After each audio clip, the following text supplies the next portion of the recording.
এটা জালিয়ানবাগের ঠিক একটা শহীদ করেছে, শহীদ সেতু মানে শহীদ মিনার টাইপের, জালিয়ানবাগের ঠিক আগে।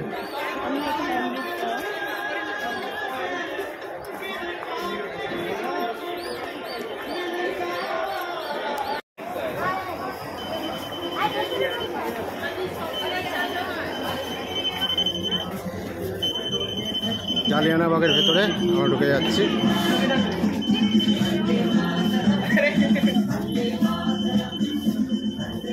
এটা জালিয়ানবাগের ভেতরে ঢুকে যাচ্ছি আমরা। সব শহীদ স্ট্যাচু, এটা নতুন করে বানানো হয়েছে, দারুণ। এটা জালিয়ানবাগের সেই গ্রাউন্ড।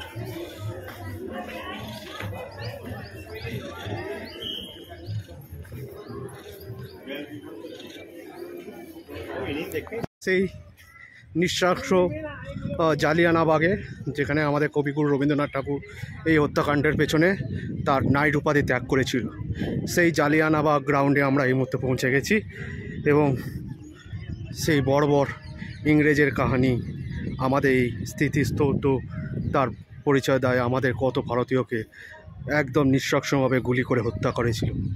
সেই দিনটা আমাদের ভারতবর্ষে অবশ্যই একটা কালো দিন ছিল এবং স্বাধীনতা সংগ্রামীদের কোনো মতে দমিয়ে রাখতে পারেনি এই জালিয়ানবাগ হত্যাকাণ্ড। কে করেছে, কে দায়ী, সেটা সম্পূর্ণ আমরা বিবেচিত বিষয়। কিন্তু এই শহীদদের থেকে আমরা অনেক তাদের জীবন উৎসর্গকে আমরা শ্রদ্ধা এবং সম্মান জানাই। তাদের যে সংগ্রাম থেমে থাকেনি। আগে আছে সেই গুলিবদ্ধ, যেখানে গুলিগুলো লেগেছিল সেগুলি এখনও সে নিশান আছে। আমরা যাব সেই গুলির নিশানগুলো দেখব।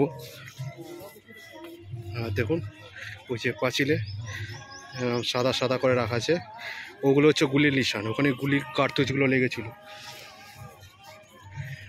দেখি কীভাবে যাওয়া যায়।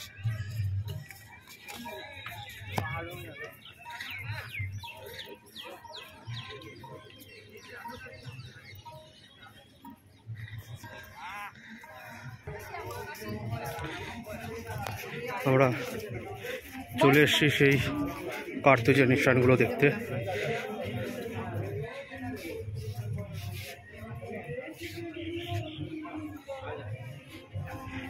এই সাদা সাদা বর্ডারগুলো আছে, এগুলি কার্তুজ লেগেছিল।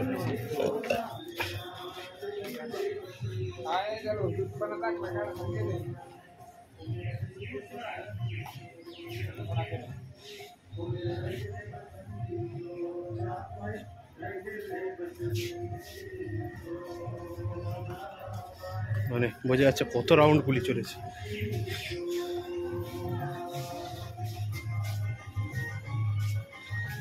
একদম নৃশংস বর্বর হত্যাকাণ্ড ছিল ভারতবর্ষের বুকে সবথেকে নৃশংস হত্যাকাণ্ড, বর্বর হত্যাকাণ্ড। দেখো গুলির দাগগুলো এখনো রয়ে আছে।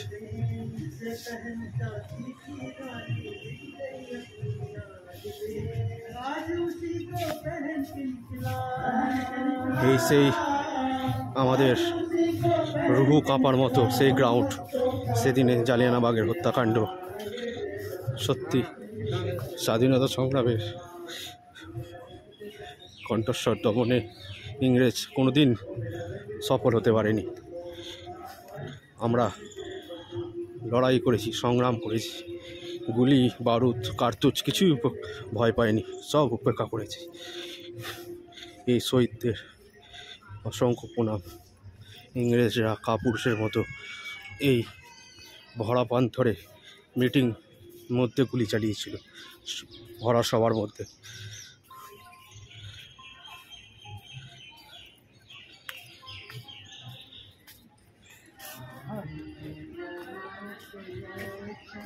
এখানেও কিছু কার্তুজের দাগ আছে। এই ময়দানে জালিয়ানাবাগে। এখানে তো কিছু কার্তুজের দাগ আছে, কার্তুজের দাগ।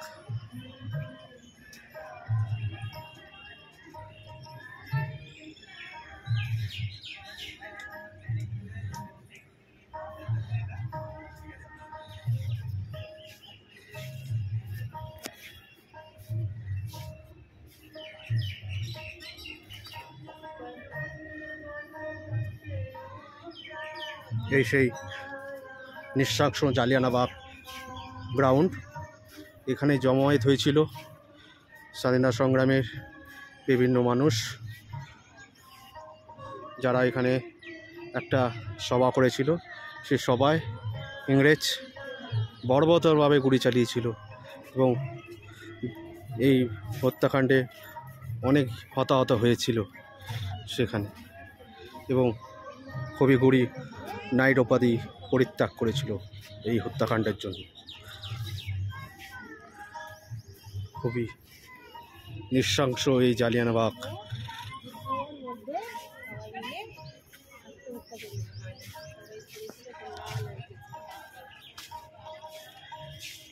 নৃশংস জালিয়ানাবাগ।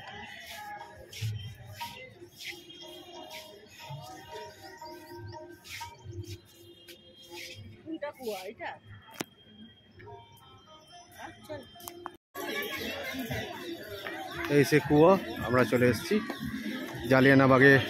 সেই নৃশংস কুয়োয় প্রাণ বাঁচাতে গিয়ে অনেকে এই কুয়োর মধ্যেই ঝাঁপ দিয়েছিল। সেই কুয়োর সামনে আমরা অলরেডি চলে এসেছি।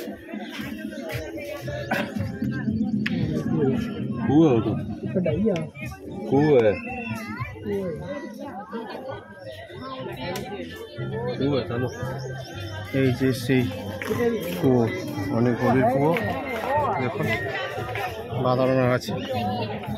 এই কুয়োর মধ্যেই প্রাণ বাঁচাতে অনেকেই ঝাঁপ দিয়েছিল।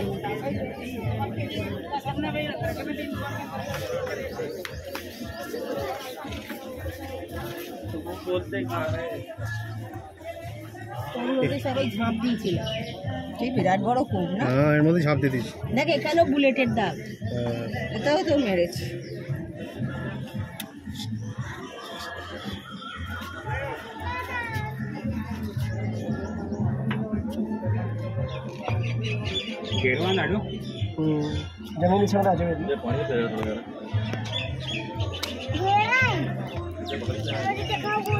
আর একটা বুলেটের দাগ জালিয়ানাবাগে।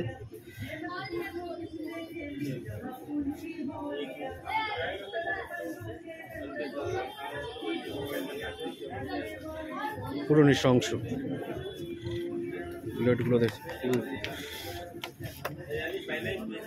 ये देखो, ये जो है ना जिन पे वाइट वाइट लगाया है, ये वाइट वाइट है ना ट्रायंगल, उसके अंदर वो जो है ना छेद और वो गोलों के निशान। बच्चे बच्चे जाने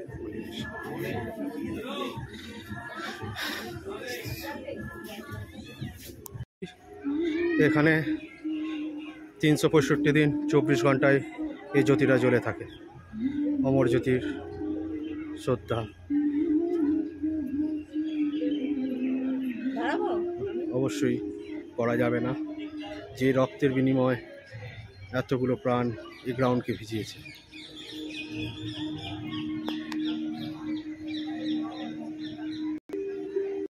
আমরা এখন ওয়াঘা বর্ডারের দিকে যাচ্ছি। সামনে ওয়াঘা বর্ডার, ভারত পাকিস্তানের বর্ডার। এই রোড আর এই চারদিকে সেনা ছাউনি বিএসএফের, এবং এখান থেকে আর মাত্র 15 কিলোমিটার দূরে অবস্থিত ওয়াঘা বর্ডার। আমাদের অটো করে যাচ্ছি। খুব গরম, মানে ফাটাফাটি গরম, আর্দ্রতা অনেক বেশি। তো এখানে আসলে অবশ্যই ওআরএস বা নুন চিনির জল যাই হোক করে নিয়ে আসবেন, নাহলে খুব অসুবিধা হচ্ছে।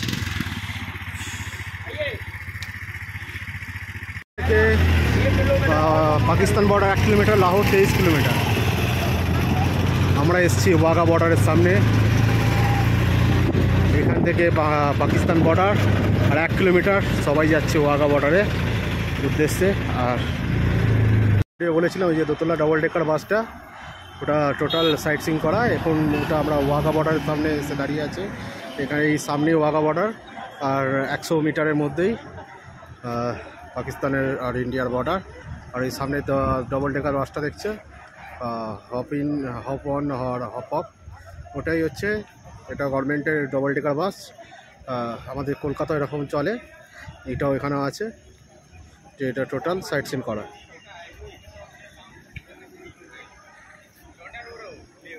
সাইট সিন করা এসি, পুরো এসি বাস। রয়েছে ইন্দো পাকের বর্ডার, ওয়াঘা বর্ডার। এই যে ফেন্সিং গার্ড, ওই দিকটা পাকিস্তান, এই দিকটা ইন্ডিয়া। আর এখন এইখান থেকে মোটামুটি 7টা থেকে ওই প্যারেড শুরু হয়, 7টা থেকে। তাই এখান থেকে সব প্যারেডের জন্য স্টেডিয়ামে ঢুকছে, সব টিকিট করা আছে। এই ভেতর দিয়ে সব ঢুকে যাচ্ছে। একটা 0 পয়েন্ট, এটা ওইদিকে বর্ডার ফেন্সিং আছে পুরো 0 পয়েন্ট। ভারত পাকিস্তানের বর্ডার, ওয়াঘা বর্ডার।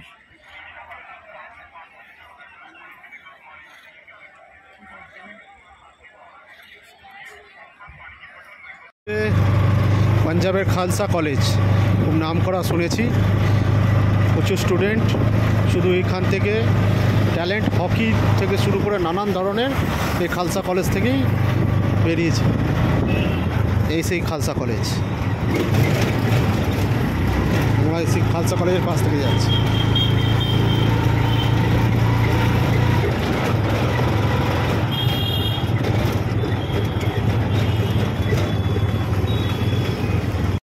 আমরা এখন ওয়াঘা বর্ডারের দিকে যাচ্ছি। সামনে ওয়াঘা বর্ডার, ভারত পাকিস্তানের বর্ডার।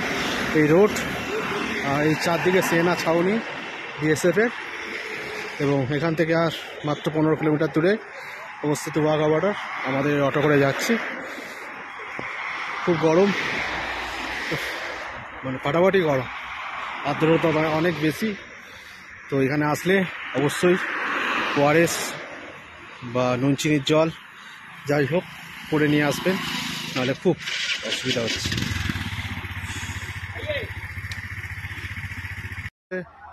রয়েছে ইন্দো পাকের বর্ডার, ওয়াঘা বর্ডার।